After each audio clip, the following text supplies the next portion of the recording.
The secret book का ये 3rd episode है। How to use the secret. इस सीक्रेट को किस तरह से यूज़ करना है, लॉ ऑफ अट्रैक्शन को कैसे यूज़ करना है। आप एक क्रिएटर हैं and there is an easy process to create using the law of attraction. The greatest teachers and avatars have shared the creative process through their wondrous work in a myriad of forms. बड़े बड़े लोगों ने इस process को use किया है, creative process को, जो हम उनके कामों में देख सकते हैं। कुछ टीचर्स ने बताया कि यूनिवर्स कैसे काम करता है। उनकी कहानियों में जो ज्ञान है वो इतनी सेंचुरीज से चला आ रहा है और वो लीजेंडरी बन गया है। लोग इन स्टोरीज के भीतर के ट्रूथ को रियलाइज नहीं कर पाते, जैसे कि अलादीन और उसके लैंप की कहानी। वो हम सब ने सुनी है। अलादीन के पास एक लैंप होता था। जब अलादीन उस लैंप की धूल साफ करता था तो उसमें से एक जिनी निकलता है और जिनी कहता है, your wish is my command. Story में तो 3 विशेस होती हैं, लेकिन हम यदि देखें तो विशेस की कोई लिमिट नहीं है। Now let us take this metaphor और अपनी लाइफ में अप्लाई करके देखते हैं। अलादीन मीन्स हम सब लोग, जो भी मांगते हैं, जो भी चाहते हैं। जिनी यानी हमारा हायर सेल्फ, या यूं कहें कि हमारा होली गार्डियन एंजल, जो भी हम इससे मांगते हैं वो हमेशा कहता है, your wish is my command. Means आप अपने क्रिएटर खुद हैं। जिनी वो लॉ ऑफ अट्रैक्शन है, जो आप मांगते हैं वो वही देता है, या जो आप सोचते हैं, एक्ट करते हैं, वही आपको मिलता है। जिनी आपको सर्व करता है। जिनी आपके कमांड्स को क्वेश्चन नहीं करता। You think it, and the genie immediately begins to leverage the universe through people, circumstances, and events to fulfill your wish. Secret को पाने के लिए 3 इजी स्टेप्स हैं। पहला स्टेप है आस्क, मांगना। सबसे पहले आपको क्या चाहिए वो आपको मांगना पड़ेगा। आप इस बात को लिख लीजिए। आपको क्लियरली मांगना होगा। आप में डाउट नहीं होना चाहिए। यदि आप क्लियर नहीं हैं तो लॉ ऑफ अट्रैक्शन काम नहीं करेगा। Now that you know you can have, be or do anything and there are no limits, what do you want. आपको ऑर्डर प्लेस करना होगा, जैसा आप कैटलॉग में देखकर करते हो। आप एक बार ऑर्डर प्लेस कर लेते हो, लेकिन यदि आप उस ऑर्डर को बार बार चेंज करते रहोगे या उसमें डाउट करोगे तो आपको आपका ऑर्डर कैसे मिलेगा। एक बार ठीक से सोचकर ऑर्डर प्लेस कीजिए, सिर्फ एक बार, और फिर आपको वो मिल जाएगा। मीन्स आपको क्या चाहिए, you get clear in your mind. दूसरा स्टेप होता है बिलीव करना। ये बिलीव कीजिए कि ये ऑलरेडी आपके पास है। इसमें आपको अनवेवरिंग फेथ रखना होगा। Believe in the unseen. You have to emit the feeling frequency of having received it. आपको फील करना होगा कि सभी सर्कमस्टांसेस, पीपल और लोग या घटनाएं उस चीज को पाने में आपकी हेल्प करने लगी हैं। Be like a child and make believe, और ऐसे एक्ट कीजिए जैसे वो चीज़ आपको मिल ही गई है। अब ये कैसे होगा, कैसे यूनिवर्स वो चीज़ आप तक पहुंचाएगी, ये आपका काम नहीं है।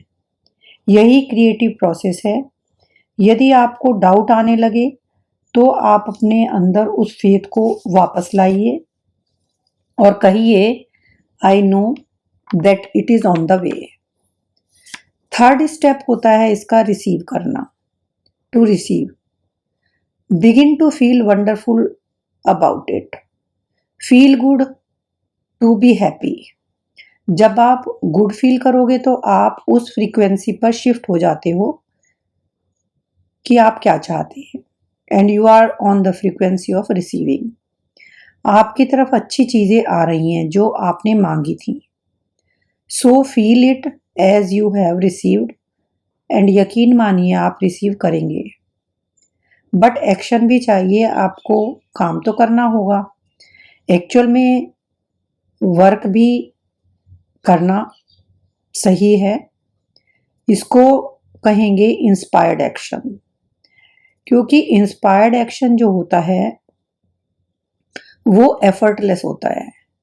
ये इस तरह से होता है जैसे जो चीज़ आपने मांगी है और उसी डायरेक्शन में आप कोई एक्शन कर रहे हैं, तो आप बिना स्ट्रगल के मूव करते हैं।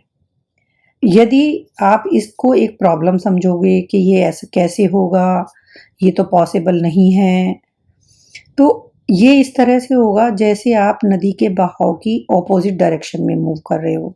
मीन्स आपको वो चीज़ चाहिए लेकिन आप एफर्ट में बहुत स्ट्रगल कर रहे हो, तो इस तरह से आपके विश पूरे नहीं होंगे। एफर्टलेस एक्शन इंस्पायर्ड एक्शन होता है। आपको वो देगा जो भी आप चाहते हो, चाहे वो मनी हो, रिलेशनशिप हो, जॉब हो। Remember that you are a magnet. आप में फेथ, बिलीफ और नोइंग की पावर आ चुकी है। You can start with nothing and out of nothing and out of no way and a way will be made. आपको सिर्फ पहला कदम बढ़ाना है। You don't have to see the whole staircase. Just take the first step. जैसे हम धुंधिया कोहरे में चलते हैं, हम जैसे जैसे आगे जाते हैं आगे का रास्ता क्लियर होता जाता है। अब ये चीज़ होती है कि किसी भी प्रोसेस में कितना टाइम लगता है, ये सब आपके थॉट की फ्रीक्वेंसी पर डिपेंड करता है। आप इस लॉ ऑफ अट्रैक्शन को छोटी छोटी इवेंट के अकॉर्डिंग एक्सपीरियंस करके शुरू कर सकते हैं। एक स्टोरी है एक यंग मैन की। एक बार एक लड़का एक फेदर की पिक्चर अपने माइंड में इमेजिन करता है। Yes, you heard it right, feather. वो फेदर पर एक मार्क भी इमेजिन करता है ताकि वो उसको पहचान सके कि ये वही फेदर है जो उसने इमेजिन किया था। 2 दिन बाद कैन यू इमेजिन, वो न्यूयॉर्क की स्ट्रीट्स पे चल रहा था तो एक फेदर उसके पैरों के पास उसको दिखता है। वो उसको उठाकर देखता है तो वो सेम वैसा ही फेदर था जो उसने इमेजिन किया था, और उसने देखा कि उस पर वो मार्क भी था जो उसने अपनी इमेजिनेशन में देखा था। He realized his amazing ability and power to attract something through the power of his mind. अब इस तरह से उसके अंदर फेथ आ चुका था और वो बड़ी बड़ी चीज़ें क्रिएट करने की तरफ मूव करने लगा।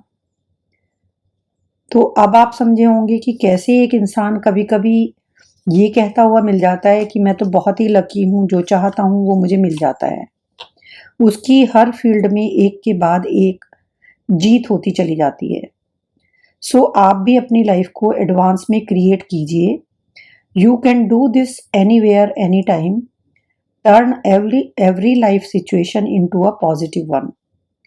Make it a daily habit to determine every event in your life in advance through your thoughts.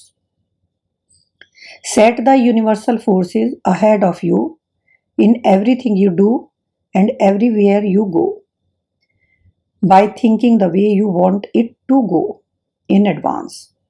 इस तरह से आप अपनी लाइफ इंटेंशनली क्रिएट कर रहे हैं। जो आप सोचते हो, बोलते हो या एक्ट करते हो उसमें बिलीव करना है और आपको वही मिलेगा।